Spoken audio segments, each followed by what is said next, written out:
Lamborghini Aventador S, διόρθωση χρώματος πολλαπλών σταδίων. Έχει σχεδόν ολοκληρωθεί το πρώτο στάδιο, το κόψιμο.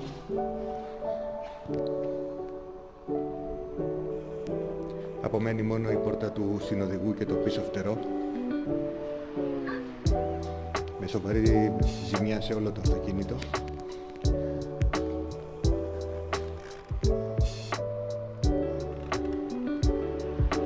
Αφού ολοκληρωθεί η διόρθωση χρώματος, θα προχωρήσουμε σε γυάλισμα ζαντών, καθαρισμό